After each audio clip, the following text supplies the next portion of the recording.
Hi, everyone. This is Coach Chanel here again to give you more secrets. And this time we're focusing on secrets for Spanish. So, bienvenidos a nuestra sesión, nuestro live, para discutir el tema de los tiempos presentes de español. Right. So what I said was welcome to our live, welcome to our session, and we're going to discuss present tenses in Spanish. So if you're not aware, for Spanish, you do have a number of tenses that you do have to learn for the CSEC exam. I can't remember the exact number off the top of my head, but listen, it's probably almost 10 tenses, okay? But what we're going to focus on would be the present tenses. So I call them the present tenses because they're more focused or based in present. And I do tend to do my tenses in groups. All right. So I like to do the present. I like nowadays to do future and conditional early. I know that's not very normal for Spanish, but future and conditional is so simple that I think you can do it early. And then I jump to the past tenses, and then I do tend to stick to learning regular first and then staging my irregular verbs. Okay, now whether we're discussing regular or irregular verbs, you do need to know the present tenses. Okay, so first off, you've got simple present tense, basic, normal, whatever you think of as present tense in English, that's present tense.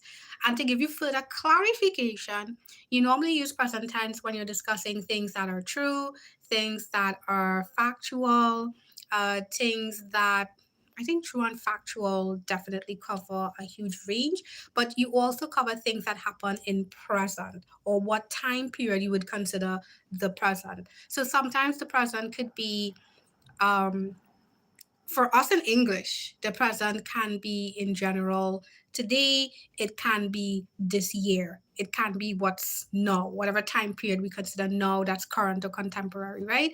So, in terms of Spanish and English, our view on present tense is pretty much spot on. Of course, the conjugation, I'm actually not going to go into the conjugation too much in this class, in this live, because again, this is also, you're going to think this is strange because this is not done in school. Conjugation is the easy part, right? Learning the endings, especially for regular tense, is very, very easy.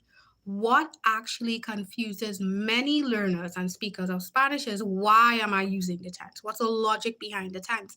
And that's what you want to know. You want to know the personality of the tense. So I really normally recommend that you try to understand. So understand the personality of the tense and why you would use that tense. So, like I said, with present tense, you're going to use it for things that are true, things that are factual, uh, and things that are present. Okay, basic stuff. Then we have present continuous tense. So, this one is tricky for us English speakers. You got to pay attention to this. This one gives us a lot of problems because the way a Spanish speaker would use present continuous tense is not the same way that we use it in English. So to give you an example, um, I teach Spanish and English. So if I translate that into español, enseño dos asignaturas, las asignaturas de español y de inglés, right? So I use enseño. I use it in present simple tense, right? So in English, we'd say the same thing. I teach these subjects. Or we might even say, yeah, I'm teaching these subjects, which is I am teaching these subjects, right? And it's almost the same meaning for us. Just rendering a fact, just rendering something that's true, right? In Spanish, when we use present continuous tense, which would be the I am teaching, it's I am teaching right now at the moment of speaking or writing, specifically. No other context applies. So, for example, if I want to explain to someone that what I'm doing right now is teaching, estoy enseñando una clase de español, right? I'm teaching a class of Spanish, right? A Spanish class. Bueno. So that's the difference, all right? That's the difference. The difference is when you use it. Present present continuous tense in Spanish is specifically only when somebody is actually doing the at the moment of speaking or the moment of writing, that person is doing that actual action. Pretty clear. And it's super easy to get mixed up with this because I do have students who understand present simple tense. So easy. Actually, it happened just yesterday with one of my learners, and we're preparing for Spanish 2026, May, June 2026. And I can't remember the exact phrase that she was trying to translate. And I said, okay, yeah, um, I'm inviting you, right? That was it. It was a situation, and she had to invite a friend to her birthday party and give one detail. So she was trying to figure out, what do I say? So I'm like, okay, well, you're starting off with, I'm inviting, I'm inviting you. And she was like, oh, so why are you telling me te invito for I am inviting you, right? And I'm like, well, you're, and actually she could have used te invitando actually, but when I, because I automatically used I'm inviting you, she could not translate it as te invito. For her, I'm inviting you had to be te estoy invitando, and that's not exactly the actual thing. Let me see. Loreano, go to play steal a brain rot. Wow, that looks like a really bad AI translated sentence. And I don't want to disrespect AI because our translation services, some of our the translations we have now are really spot on. Like if you've been on YouTube, I'm just going into this. If you're on YouTube, I think YouTube is auto dubbing some creators um, into foreign languages, which is a great feature, guys. It's a great hack if it is you're trying to improve your listening in Espanol and you don't really want to listen to Spanish stuff or stuff from a Spanish speaking country. You want to listen to probably to things that you normally like or you normally listen to. But you can get that option for Spanish. It's a great option. All right. Wonderful. So sorry, Loreano, I have no idea what you're trying to convey. I do apologize. Okay, great. So those were two of our tenses. So we covered present tense and present continuous tense. Why am I saying that there are three? Guys, give me a moment. Am I having a meltdown and can't remember what I'm trying to say? Because I'm saying three in my head. And then like my brain is like, oh, I think I know why I think I know why I said three. And I'm feeling really crazy because I feel like I'm nearly done with this segment. Um but I think I know why I am saying that it's tree. Um, just now I'll tell you guys off. Give me a second, guys, because I'm looking for some of the information. Yeah. I was thinking about present subjunctive, which I don't want to talk about right now. We're not talking about present subjunctive. And I was also thinking about perfect tense. But I used to actually teach perfect tense when I taught present tenses because it's the perfect form of, sorry, the present form of haber.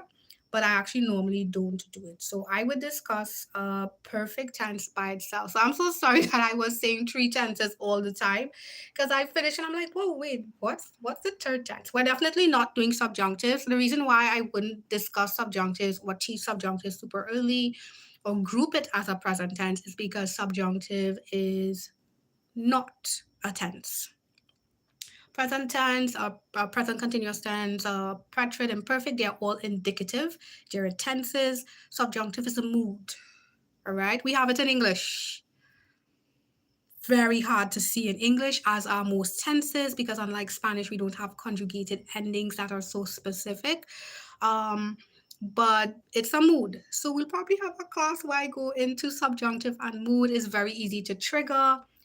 It's not too scary once you know the scenarios in which it triggers.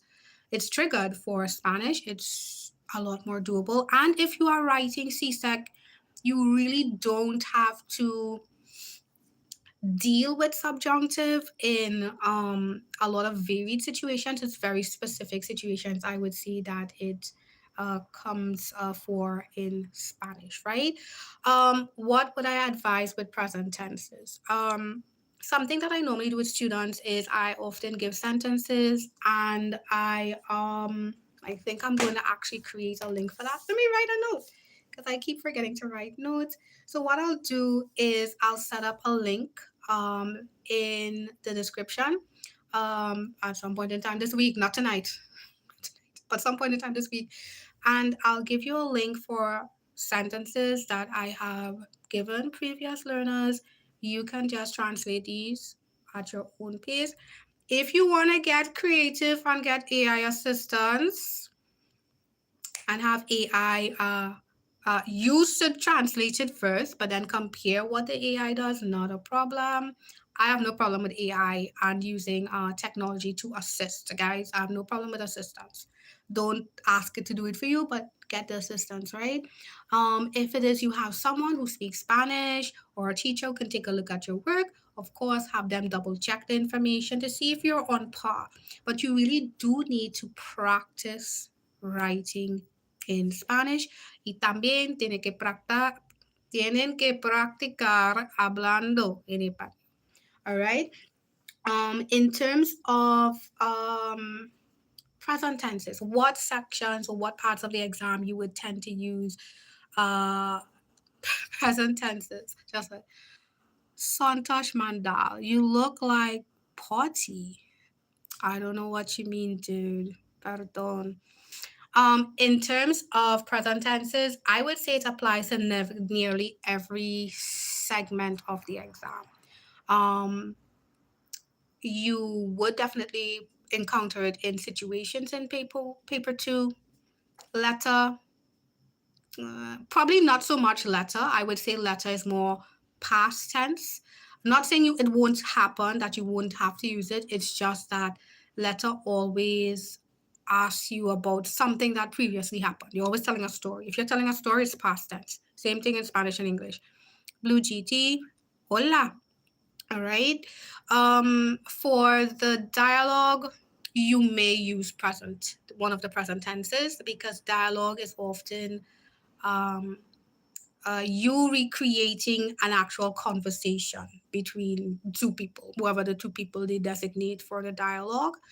Um, and for comprehension, I mean, yeah, you're probably going to get present tense for comprehension. Sometimes it's a story, so maybe more past tense, but present tense may happen. Again, you cannot avoid learning the multiple tenses. Okay, you can't avoid it. For orals, reading, yeah, you're definitely going to get a reading passage that might have present tenses. For the situations, the oral situations, I mean, yeah, probably those situations tend to be more commands. So please learn your commands. That's subjunctive part of it. Gabriel Williams. Hola, Gabriel. ¿Cómo estás? Um, and then for conversation, por la conversación, wow. I think pretty much it might happen that you would definitely need to ensure that you do have present tense as well as past tense. Quite a few more. A conversation can go any way. So if they ask you factual stuff like, ¿qué te gusta hacer todos los fines de semana? What do you like to do on weekends? Pues durante los fines de semana me gusta tal, tal, tal. So me gusta is present tense, right? It's automatic present tense. So you may find yourself, once you're talking about things you do, remember, present simple tense is things that are factual, things that tend to be true, things that apply to you. All right. So that would be definitely present tense quite a bit. If you get a describe question where you have to describe something, well, maybe it could be present tense, maybe it could definitely be one of the past tenses. With paper one definitely has a lot more grammar. So you would find that a lot of the tenses would appear in paper one, whether it's the first half where you're doing the listening comprehension or the second half where you're doing the reading comprehension. A really good tip, and I'll recommend this right now, especially if you don't have access to the teacher script for the paper one listening, is to still work with the paper one reading comprehension. That's questions 31 to 60. So you want to work with that. It is actually very good practice for grammar, excellent practice for grammar, and I think it's really ideal. It's something I think you can do even if you're in Form 4.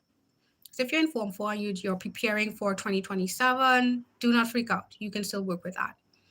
Um, ¿Qué más? Pienso que todo. All right.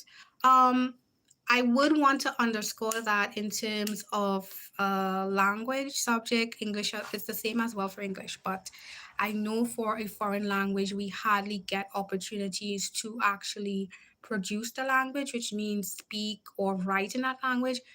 I really want to encourage you to make the effort to do that. I'm going to show you what that effort looks like, and how frustrating, challenging it can be when you're learning a new language. Because for Spanish, I already pretty much, I think I could do better in Spanish. There's always room for improvement, in serio. However, I still pretty much know Spanish at CSEC level.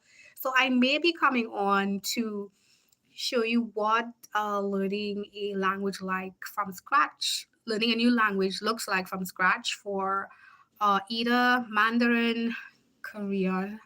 Korean is Korean is nice but really challenging at the same time. So either Mandarin, Korean, or French. And any one of those, it's guaranteed to be embarrassing for me, because my French sounds like Spanish, because my French accent sounds like I'm speaking French with a Spanish accent. Korean, the grammar sends me crazy. Mandarin, I really like. Mandarin, I really like. So I'll let you guys know, or maybe learners, you can help me decide which one I should come online and show you my process for learning a foreign language, what it looks like. Um, so I'll probably put up some information about that soon. All right. So that's it for this Monday Night Live. Please look forward to the information I will send. I will post an update in post whenever I do upload the exercises for present tense. And again, if you see me looking away from the screen, I'm not trying to be rude. I'm just making notes so I remember what to do. What I'll let you know is that next week I'm not doing CSAC, guys. So CSAC, I'm not doing CSAC next week at all. Next week I'm going to help your brethren who are doing Cape Coms. I don't have a Cape Com students this year. Oh my gosh, I am relishing my free time and my lack of um, additional stress in my life. Hey, Cape Com students, hope you all are well. But next week for Cape Coms, I am going to start with Module 3 and giving you some key takeaways for Module 3 in that subject. So if you know anyone who has ascended into Cape Coms or into Form 6 and they're preparing for this subject, which is unnecessarily crazy, please do share the what is the word? ¿Qué es la palabra? ¿Por qué no me recuerdo la palabra en inglés? ¿Qué es la palabra? Uh, the preview. It's not the preview. It's not the preview. This is one of the things that happens when you learn another language. Sometimes you forget words in one language. But whenever I post a notification, damn you, when I post a notification for next week's class, please do share the information. Of course, stay subscribed to the YouTube channel, Classes and Courses with Coach Chanel. And of course, I want to say thank you so much for all 2,000 learners that are here.